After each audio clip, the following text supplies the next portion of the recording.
It's Sunday evening in this picture-perfect Southern California community, and the Salamas are getting ready to end their Ramadan fast for the day. Omar, a college student, is in the living room studying his Quran, and his mother is finishing up the meal she will serve after prayers.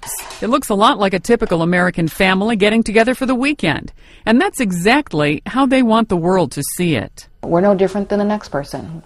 We want a safe place for our kids. We want drug-free kids, alcohol-free kids. We want everything. Salama, born to a Venezuelan mother and a Polish father, says her children have had some minor run-ins with people making fun of their religion in this post-September 11th world.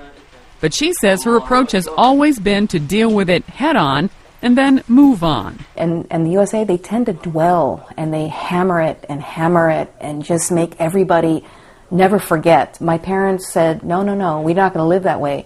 There's a saying in Spanish, ni tanto ni tampoco, not too much and not too little. And it seems her children have taken on that same philosophy. 16-year-old YOUSUF describes himself as just a regular kid whose main concern over summer break was becoming a starter on his high school football team. He says he hasn't faced any unique hurdles growing up Muslim, but he has come to expect a few off-color jokes from his friends. It's not any with malicious intent, it's more like, it's kind of just, what guys do, we kind of just clown on each other and things like that. YOUSUF's older brother Omar says he was lucky that his classmates' teasing never went too far.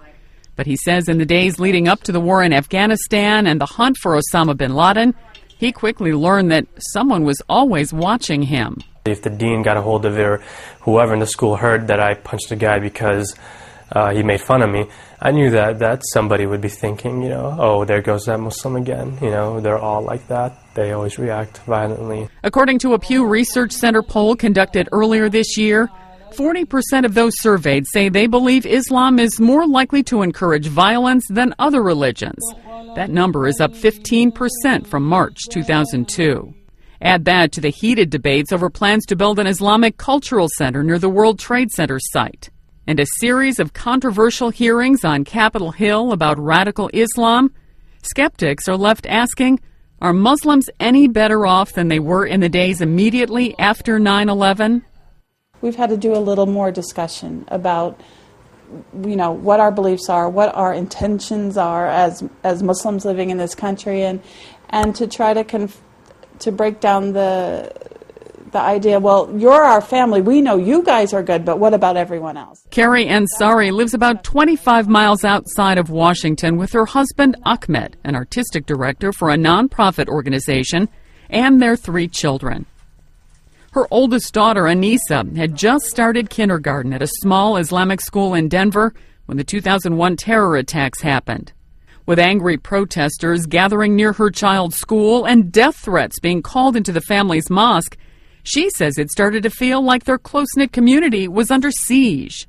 My husband at that time said, why don't you just kind of lay low a little bit? Don't go in such a visible place like the park, but we're not sure how people are accepting this. She says slowly things went back to normal, but years later, after they had moved to Illinois, her son became a constant target for other students at his suburban Chicago elementary school. This one kid, he passed me a note.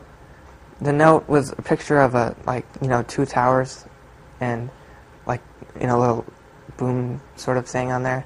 And he said, "Look familiar." Still, SAJID, now 13, and 15-year-old ANEESA say they are proud to be Muslims, and they refuse to let extreme characters shown on television define them.